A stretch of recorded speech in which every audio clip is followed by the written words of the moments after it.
Welcome back to another exciting episode of Leading Our Adventures, your venturing podcast, the show where we dive into all things venturing, leadership, adventure, strong communities that bring us all together. I'm your host, Hannah Todd, and today we are tackling two exciting topics that go hand in hand. Number one is the value of multiple units and strategies for recruiting teens into venturing along with the Scouting America program. Have specifically to Scout executives or other professionals, have you ever had a youth that was wondering how to join more than one crew or unit? Have you wondered how it can enhance your scouting journey? Or maybe you're curious about how to grow your crew by bringing in new members who are ready for the adventure and leadership. We're going to explore those questions and more, sharing insights, success stories, and tips for making the most of your venturing experience. Whether you're a seasoned venturer or a scout looking for fresh ideas, let's dive into what makes venturing such a amazing opportunity and experience. So grab a cup of coffee or your trail map, and let's get started by welcoming Abby to the show. Hi, Abby. Hi, Hannah. Thank you so much for having me. Ooh, there you are. I was missing your little box for a second. Thank you for being here. Do you want to kind of share with the guests your scouting journey, your scouting experience, who you are, where you're from, and where you are now? Happy to. Hey there. I'm Abby Lamphier. I am a venturer and a Sea Scout. I started scouting in 2019 in a troop. I earned my Eagle in 2023, and I scouted a venture crew shortly after being in a troop. And then I found exploring, and then I found Sea Scouts, and I've been in love with the scouting program all throughout and the opportunities that it presents continually as I find new adventures. I am currently working on my summit project, the top rank in venturing, and I'm serving as the Council Support President serving ventures in Territory 10. Awesome. I love that so much. And what inspired you to join multiple scouting units? So before joining scouting, my mom and I were spending ages trying to find me my people. People that have similar values and interests and things that were exciting to us. I love the outdoors. I love trying new things, and it's sometimes really hard to find a community of people who are interested in doing that with you. And I found it in scouting. And then I found that there was huge opportunities beyond just in my troop to continue finding it. Through things like NYLT and joining a venture crew, I was able to continue finding not just my people, but really my tribe, people that I truly jibe with all of the time. And so I began to have more and more fun and love scouting even more by pursuing those other opportunities. I love that. And I love how your story of finding your people connects by like how we met. We met at Philmont, and at first we were like, oh, hello. And then at the end of the night, we were giggling, singing Disney songs, kind of annoying our adult leadership. Oops. Sorry, guys. But I got a friend out of it. And even though we're a long car ride away, we can still be friends and connect through the scouting program. And that makes me curious. We met through venturing and not as in the tan shirts and the Scouts BSA program. How has being a part of multiple units enriched your overall scouting experience? Absolutely. I find that I get a lot more variety in the adventures that I like. I tend to not be the kind of person who focuses in on one area. I don't tend to have like one hobby that I go to. I tend to bounce a lot. I knit and I crochet and I scrapbook and I do all kinds of things everywhere, and so that carries into my scouting.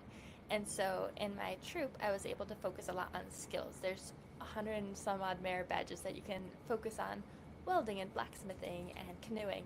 And then beyond that, in venturing, I can take those to another level. So my crew went on a 40-mile canoe trek 2 summers ago down the Delaware River.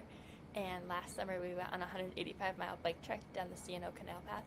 And just the opportunity to take what I did in scouting and pursue it, and then also just try something completely different, whether it was blacksmithing or fencing or curling. Like there's tons of different things that we got to do as a one-off or really pursue and refine as a skill, which is super cool. That is really cool. I love it so much.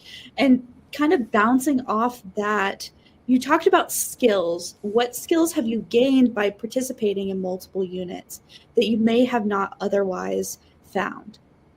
Well, aside from switching uniforms quickly, having multiple meetings a night sometimes, I think I also really learned how to be a people person.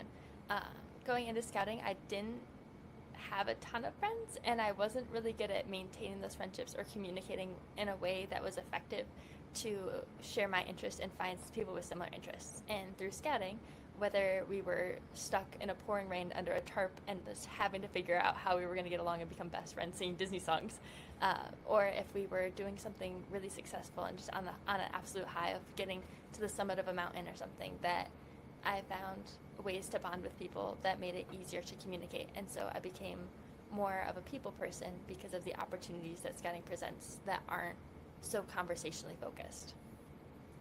I love that. I totally understand the switching uniforms. Wish I had a button that could just like change the color. But the responsibility aspect does have a key role, and that's what we're learning while having all this fun changing our uniform colors and juggling the responsibilities of different units because they have different. While the patrol method and other methods are the same and similar in YLT and in a ship, um, there's different responsibilities. And how have these different units and different responsibilities helped manage your time or leadership skills? It's definitely tricky. I am the kind of person who loves to say yes to people, and so there ends up being a lot more on my plate than I initially realized that I signed myself up for. And so I think the most important thing that I learned about balancing it is being honest about how much bandwidth I have. If it's a Friday night and it's finals on Monday and I have four other things and I'm going camping, it's also okay to say no. If there are things that aren't a priority, knowing that and being true to myself but also to my people is really helpful. So it is much more effective to be on a team if your teammate says, "Hey, I can't actually do that effectively," instead of saying yes and not being able to successfully provide the result that is needed. It's advantageous to be honest early on and seek the help that you need to make things happen. And so you also get the opportunity then to build your team, like to delegate and also work on a group cooperatively, that you're building your resources and refining other people's skills because you're not trying to do everything solo, which I think is huge for me personally, is that I'm not taking on too much, is that I'm spreading the weight but also the wealth that you gain from doing all the things. Ah, yeah, I like that. You spread the wealth. And where were you like 3 years ago when I needed somebody to tell me that exact thing of it's I okay to wasn't say ready no. to Like, hear it then either. it's it's a growth journey. Um, and I mean, we learn those things together, and I do think that that's very, very helpful. Which leads me to my next question is how do different units contribute to building a larger sense of community? You kind of touched on that a little bit, but I want you to dive in deeper if you're willing to. Yeah, happy to. The more scouting programs that I get involved in, the more that I get to see dedicated youth and adults, which is so exciting. People like Hannah who are committed to all of the things that they do, that really have such enthusiasm and joy for what they're doing, that even if it's different than what I'm doing, that we have the same passion and so we understand each other really early on, which makes really quick friendships, but also a huge respect for each other, that if I say I'm full, you know that I mean it because you're also full. And so the value to me about the community is that you're not in it alone, even if you're not doing the same things, that you still have teammates, but also that you can have teammates to be in the mud with you on what you're working on, which is exciting. Definitely. It's so much more fun when everybody's like working till this big goal all together and you can look beside you and you're like, they're working very hard. And talking about collaboration and kind of all in being to get connected with one another. Can you share some examples of collaboration or support between the different units that you've been a part of? Yeah, one of my favorite opportunities to train in a troop was actually through my crew.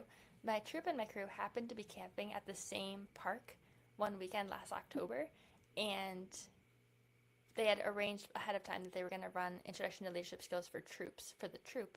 And the crew had just run ILSC, the crew equivalent, a couple of weeks prior. And so it was fresh on our minds, all of these leadership trainings.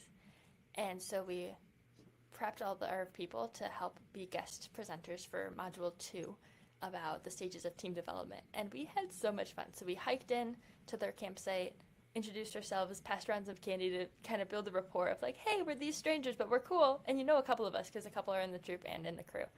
And then we were absolute goofballs because we're teenagers about how we presented on the stages of team development. So we did like charades of the like the arrow diagram. So for forming, everyone was pointing in different directions and they're all over the place running around.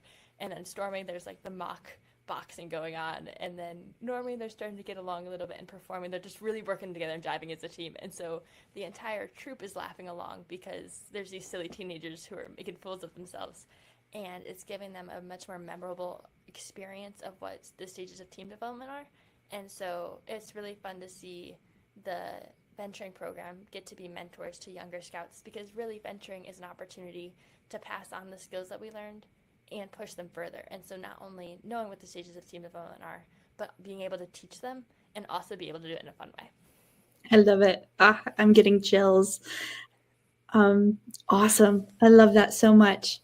Are there any challenges being in multiple units besides, the uniform changes, because that's obvious, but are there any others? A huge one is managing a calendar. A lot of events tend to overlap and you have to choose what you're going to do. So what we found is that our troop and our crew ended up having a lot of similar membership. And so they decided ahead of time, like, okay, you get this weekend in November, we'll take the weekend after. And so if people wanted to do both, they could. Or if we were doing a really high adventure activity with the crew, maybe the troop would do something the same weekend that was a like softer adventure, something more local, so that if people weren't comfortable doing something crazy, they could do something local. And so that's a great opportunity. But to the most part, the way that we overcame that in my house was that I have the most amazing mom. So she's willing to drive me to every meeting and every camp out that I set my mind to, because she saw the value of scouting for me, how much I've grown as a person. She could talk for days about how wonderful her kid became because of scouts.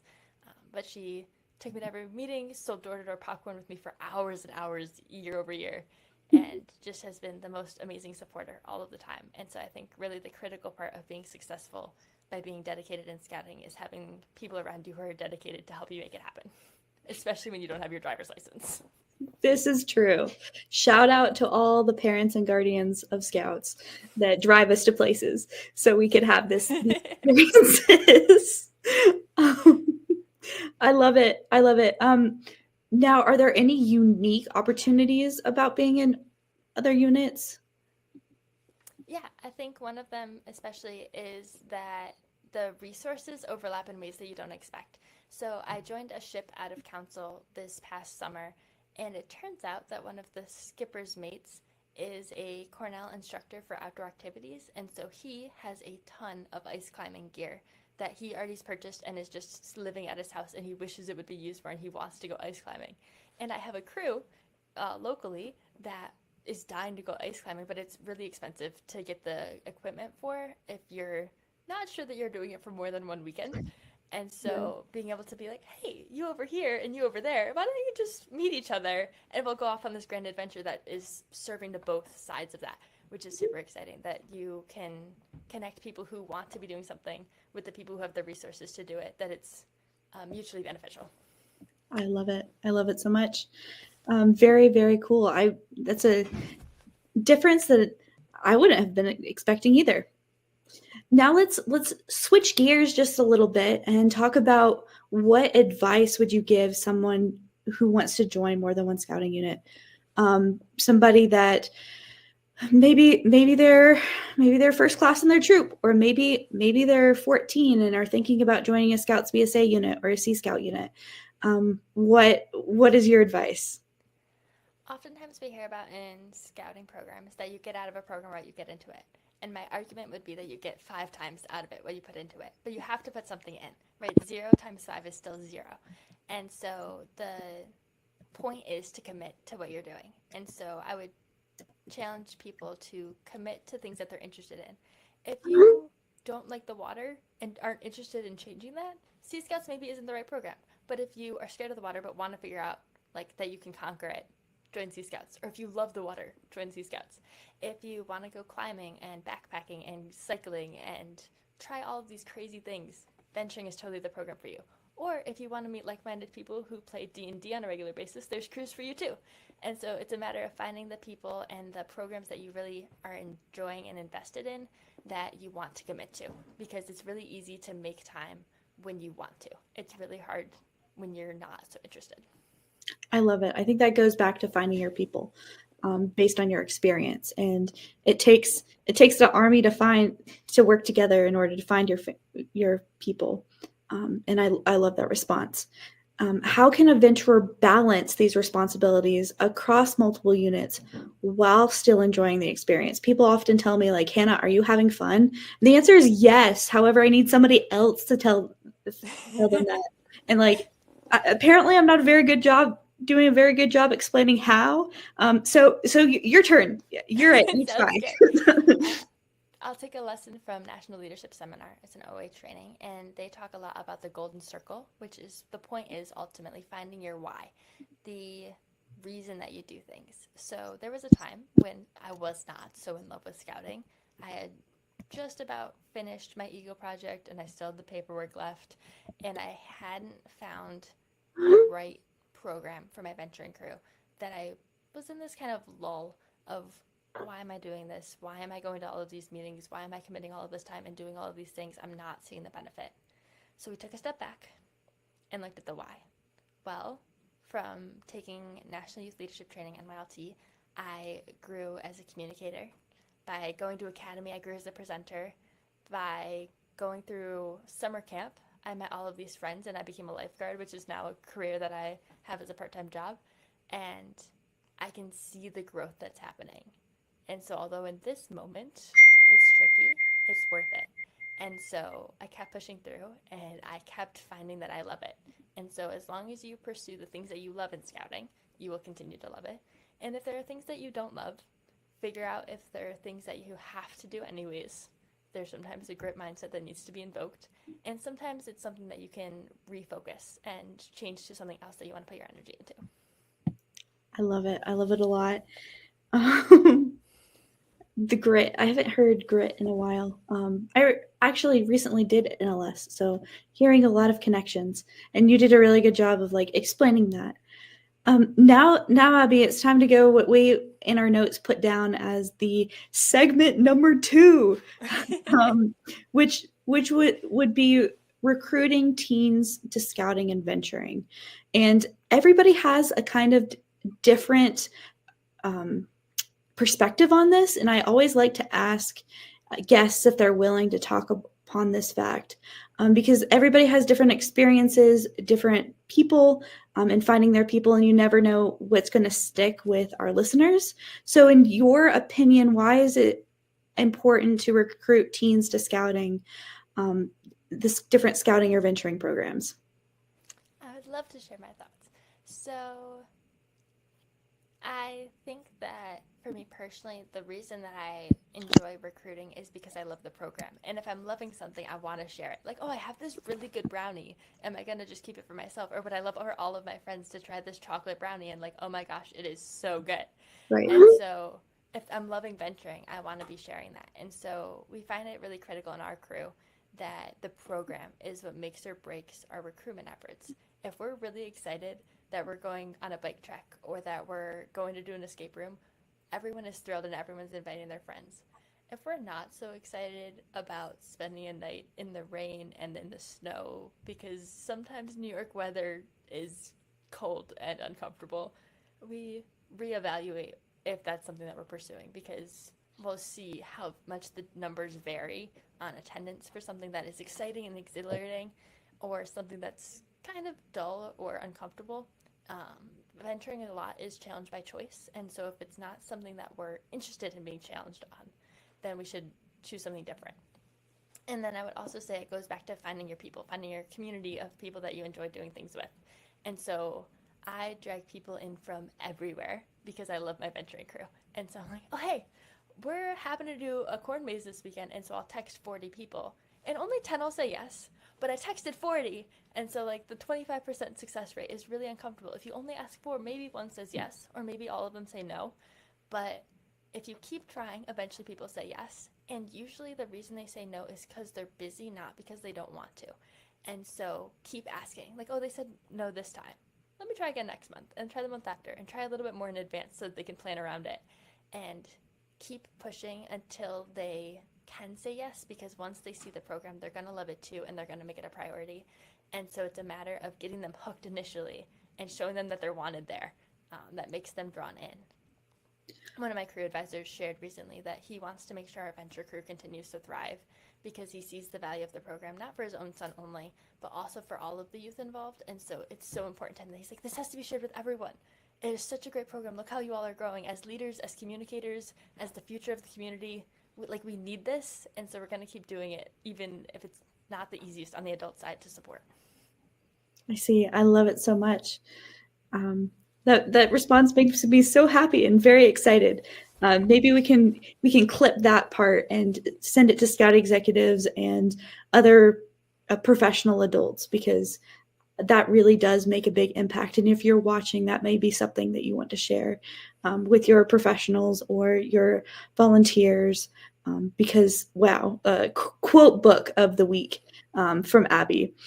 And as we go on, when you're texting them, by the way, if you're Abby's friend watching and you got hooked, definitely comment. Let's see how many of Abby's friends we can see. They can see this and got hooked in. But what makes scouting appealing to teens in particular? How can we emphasize this during recruitment? So I would say that our crew was founded in 2021, and we set a couple of policies that have made our success what it is. And those are that we hold an event every month. And in December, it's a day event, because a weekend camp out in December is just too much. And so I think there's like usually one weekend in the spring where it's just really bad weather that we'll usually do a day event. And otherwise, we do a weekend every month, except July and August, we tend to skip because a lot of our venturers are summer camp staff, or they're going off to college, and life just gets busy in the summer. And so pretty much every month we do an event. And then on top of that, we don't let an event repeat for 2 years. We make a couple exceptions. If you're prepping to go on a long backpacking trek, you have to do a couple of shakedown treks. That's different. But we tend to not repeat like cross-country skiing for 2 winters. And the variety is what keeps our youth engaged. None of us are super dedicated to one hobby that we just want to do that all of the time. We're the people who are like, oh, I'll try blacksmithing today, and I'll try biking tomorrow, and I would love to go rock climbing and caving and water polo, and we'll do some fiber arts next month, and just, try it all. There's a quote that I love by John Wesley that says, do all the good you can by all the means that you can, in all the ways that you can, in all the places you can, at all the times you can, to all the people you can, as long as ever you can. Which is talking about doing good, but I also feel like applies to experience everything. There's a Zootopia Shakira song about try everything, and it's really one that I love to live by, because the more things that you do, the more things you realize you don't like and don't pursue, and the more things that you realize you do like, or can at least have a good story about.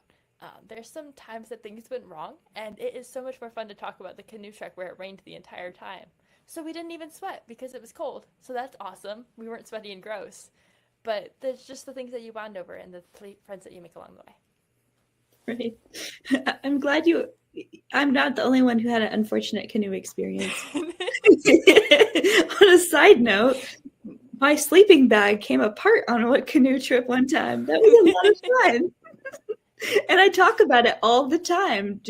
To your point, like, we can laugh about it. And I feel like sometimes you get in a room with a bunch of Eagle Scouts and they're talking about 30 years ago, and you're like, now I can have those moments. Let's talk about strategies and successes. What recruitment strategies besides Abby texting 40 people every month have worked for you and your crew and your units? So a couple of them are being personal, that not only like reaching out individually, but that when someone is able to come, you're really excited that they're there. As the key couple of leaders for the venturing crew, it's important that you're, oh my gosh, I'm so glad you made it. We're so excited to have you. How are you? And you genuinely check in, because people feel valued and they want to come back. They feel that welcoming environment. So being personal on site. I would also say continually having an open door. A no generally I don't accept as a no. It's a see you later. And so if someone's not available this time, we'll make it happen next time, or we'll try a different event. Like maybe that's not one of interest, or I'll try a different strategy for asking, because venturing is such a wide variety of a category that I can't imagine that someone would truly not like it if they had only the opportunity to try the thing that they're interested in. And then I'll also say that um, people want to be wanted. And so if I invite them this month and my friend Jacob invites them next month, they'd be like, oh, Jacob and Abby are both involved in that? Well, I like both of them. Like, I'll go do that thing. And so that if people are wanted from multiple avenues, then it's just so hard to say no to. But I would say that the best strategy is having good program and having good people. And so if your program is exciting and well planned out and something different that people can't experience elsewhere, like one of my friends on my territory meeting shared that their crew learned how to do falconry. So they were like taking care of birds, and you're like, what? I would love to try that. I had no interest in doing that yesterday, but you mentioned it and that sounds awesome. And so if you have those really exciting things that are just going to draw people in naturally, that's a really easy way to recruit. I love that. Ooh, that's a first. Falconry. When we have a noteworthy crew who's doing falconry, I will know where they got it from, because that sounds like so much fun. Now let's talk about challenges. What are the biggest challenges that you've had / heard about, because you're around the block, in recruiting teens, and how have they been addressed? Definitely busy schedules and a variety of things to prioritize. Teenagers are probably some of the busiest people in the world. They've got college to prep for, they're in high school, they're figuring out how they're going to be adults, and there's sports and just so many things that draw our attention. And until you're in venturing, you don't get it, right? There's not a reason to prioritize venturing until you're like, oh my gosh, this is the best program ever. And so finding ways to be available when people are available. So if they're never available on a Thursday for 50% of your venturing crew, maybe you consider moving your crew meetings. We did that a couple of years ago because we were like, oh, none of our crew attends the crew meeting. Why is that? Oh, none of you are available? Well, does Mondays work? Perfect, let's move it. And so being adaptable and flexible to people's needs, but also being interesting. Like the falconry totally is a huge seller to me, even if I wasn't in venturing yet. Love it. And then, yeah, I think those are my thoughts. I love it. I know you talked about earlier having quarterly day events with unique opportunities, so they kind of dip their toes in without committing to an entire weekend. Is something that you had talked about that I absolutely love, because it's not too much because it's quarterly, but it's an opportunity for somebody to get involved. And if you're strategic and put those near like the New Year's break or spring break, you can also get college students and people who aren't able to maybe attend for a full weekend to get involved too. I love that. Highlight that. My crew, if you're watching, let's do that. Just kidding, but not really.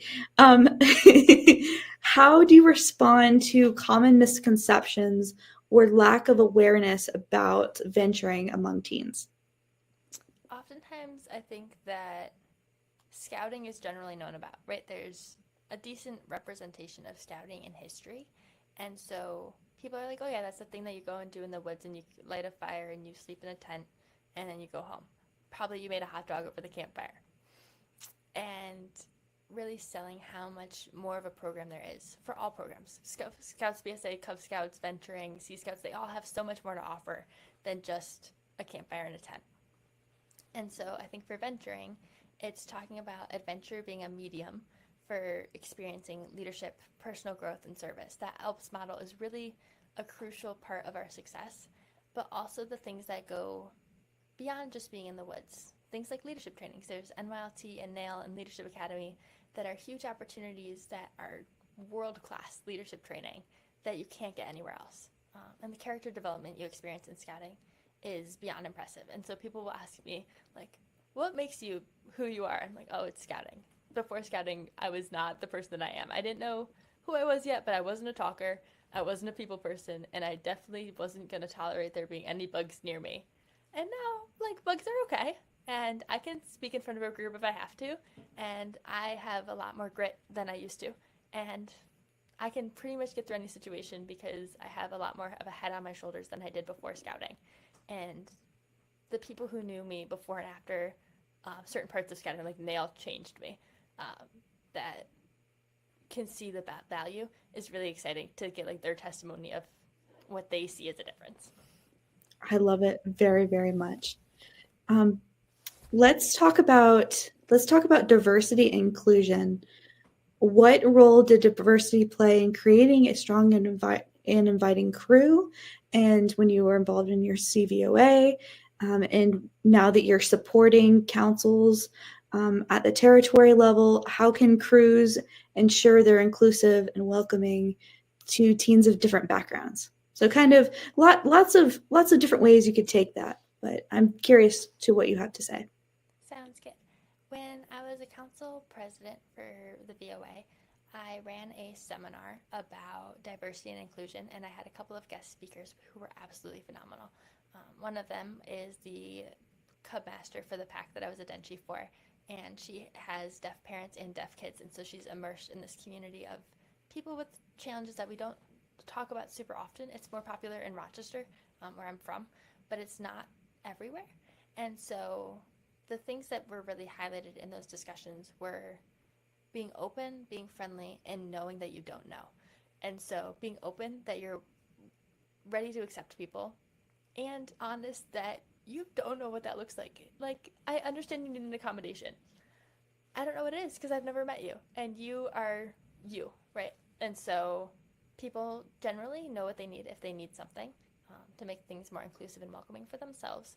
But the important part initially is to be friendly, to be welcoming, and show people that they're wanted and desired places, and that if we need to make an accommodation, we make an accommodation. My scoutmaster is one of my favorite people in the world, and when I joined, I switched troops, and when I joined her troop, she talked about, like, what do you need? And so as someone who had switched troops, I was bored in scouting. That was that time that I was like, I'm not sure that I'm continuing. My mom was like, we're going to switch troops. Let's figure it out.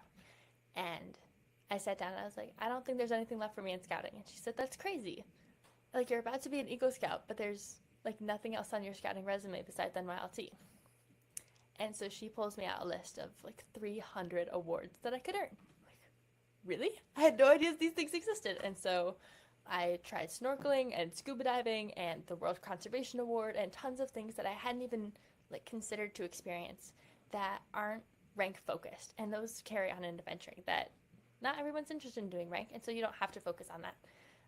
And so just the variety of things that you can do or the things that you can pursue is super important. But also that if someone expresses that they have a need or a desire, that we hear them and we make an active move. If people see that we are trying, even if we're not doing it perfectly or even doing it well, that we're trying and we're doing our best, that they're willing to be patient and help us make it happen. I love that. Embracing Scout spirit with that answer. You are with the Scout law of courteous and kind and helpful in ways that you might not think about at first.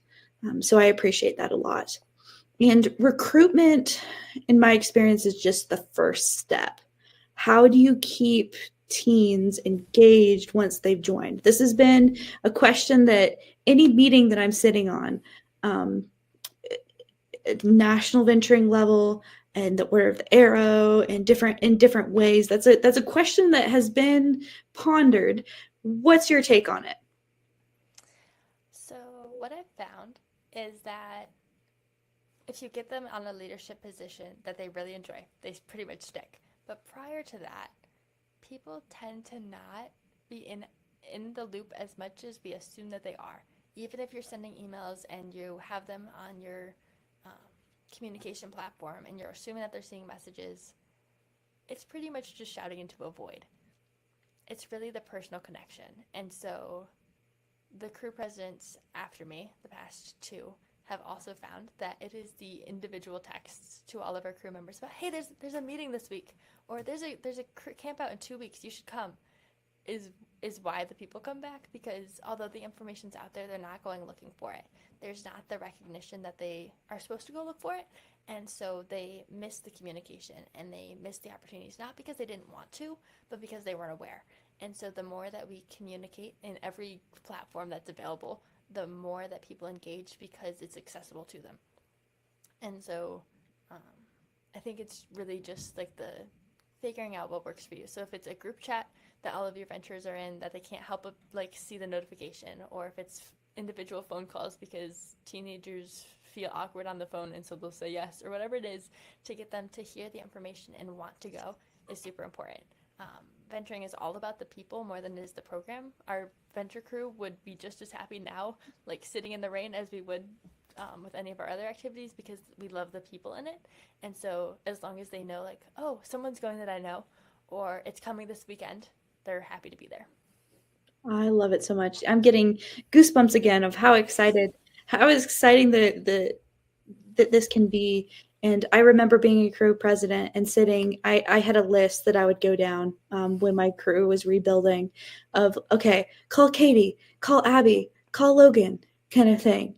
And I do wonder if some of them felt obligated. I never thought of that, but it definitely built my phone calling skills. So now, Absolutely. like, oh no, I need this life thing. I'm going to call my insurance company now, because I'm now not scared to be on the phone. So it secretly built my skills, well, hopefully built theirs as well. And Abby, we've gone a lot in this conversation. We started with you, and then we went to how skill development and how being in multiple units can be helpful. We've just talked about recruiting.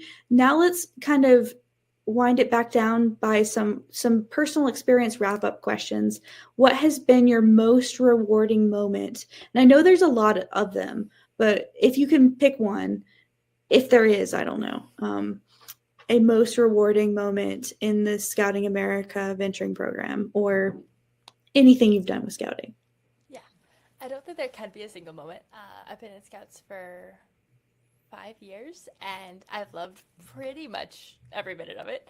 And I think that the overall striking point of all of the moments collectively that I have like so much pleasure because of are the people. And so building really reliable, really genuine connections with some of my best friends across state lines and across venturing and Sea Scout programs. Like I went to NAIL before I was a Sea Scout, or just as I had joined Sea Scouts and I didn't yet have a uniform. And there's 3 Sea Scouts and they're all in their uniform. And they're like, what the heck? Where's your blue uniform? The blue uniform is the coolest. And it took me a year to get a uniform, but I finally got a uniform. And all of them got a text later, like, look at this blue uniform. I'm the coolest now because I have the Sea Scout uniform. And the challenging of each other and the pushing to do your best because you see other people are more dedicated in an area. And you're like, oh, I didn't know I could do all those things. I could do that too, or I want to do that. Or there's this opportunity I never thought of, like the Fort Monroe Sea Scout Academy, or going to Philmont for a training versus a trek. And just things that I hadn't considered in my own purview of my own unit, that branching out and seeing other things and meeting new people and really finding people that you jibe with immediately because you understand each other in ways that you would never have expected is just huge for me. And so I have a map in my room of all of my friends that I have the addresses of because I like to mail people stuff. And it just shows me like, I have this network all across the country that if I just went wandering and I knocked on their door, they would offer me a warm soup and a bed, and then they would kick me out because there's only so many Disney songs that they can tolerate. But there's enough of them that I could keep going for a while if I really had to. And it's just wonderful to see that community that we're building. Interact with other scout groups and do fun things. Ooh, I love that so much. I am so sorry if Evan's voice just popped up. It did it? It did. Oh no. It really was on point. We were interacting with other scout groups and doing fun things. It's totally fantastic. Yeah, I don't know where it came from. Evan just like popped up from 2 episodes ago. I was like, where did that come from? But maybe Evan's listening right now. Evan would like to believe that he's all powerful. It's good. Sometimes. Was he at NAIL? Was he one of the ones that was like, Sea Scouts is the coolest uniform? Yeah. How did I know? That's Go watch episode 20. If There's also Matt Simonson, if you were looking for another connection. Hannah and I know Matt mutually. Yes, definitely. He was on, I don't remember what episode he was on, but because Evan's thing just popped up on my computer, I can look. He was on episode 12. So go watch that if you're interested in the amazing adventures of Hannah's computer. I love that so much. Now looking towards the future, Abby, how do you see the future of venturing growing with a focus on recruiting in multiple units, participation? How would you convince a scoutmaster who's like, no, don't join other units, you're going to steal my scouts? I'm sure you've heard that before. I have. And it is a nationally studied fact in scouting that people stay in their troops longer if they join an older youth program. Personally, that worked for me. And that is because in my troop, once I became one of the older scouts, a lot of my time in the troop is teaching the skills and helping other people get their things done and teaching other people how to build the campfire and eating the food that was not properly cooked because they haven't learned yet. And so it becomes a lot more tolerating the less fun parts and learning to be a teacher. And being a teacher and the mentor is fantastic, but it's not always the most fun, and it becomes a lot more diligent work. And the way that I found balance was by joining a venturing crew in a Sea Scout ship where I could be with my peers and doing cool things and eating really good food or really not good food and working it out and not being the person in charge. The year that I was SPL, it was critical that I was in a crew and not in a leadership position because it gave me the opportunity to be the leader and the follower. And there's such huge value in experiencing both sides and not being the responsible one at the end of the day all of the time, because it becomes a lot as a youth, especially, to be in the leadership positions. And so the balance became critical of, I'm going to go do this one thing and then I'm going to serve, because there's so much value in giving back to your unit. My unit gave me so much when I was coming up on how to fuse rope and how to tie knots and all of these things that got me to where I am. And so I want to give back and to teach those things, but I don't want to lose all of the fun that I'm having either. And so both is really important. I love that so much. Ooh. If you could give one piece of advice in 2 words to a new recruit, Abby, what would it be? This final question. What 2 words would it be? My 2 words are all in, which is a motto I adopted this summer. Thank you to my friends at NAIL. And it means to be fully committed. You get out of a program what you put into it. Just be all in. But at the end of a camp out, you should be dead tired, exhausted, worn out, maybe on the edge of tears if it was a week-long camp out, because you gave all that you had and you loved it and it was exhausting. But it'll have good stories later. And you get so much more out of a program if you just fully committed. So all in. I love it. All in. We will put a period there. And if you would like to be all in a venturing crew, go to beascout.org, put in venturing, Sea Scouts, Scouts BSA, Cub Scouts, and start leading your adventure today. Thank you everyone for watching, and thank you, Abby, for being a part of this with us today. Keep leading your adventure. Don't forget to lead the way. Bye, everybody.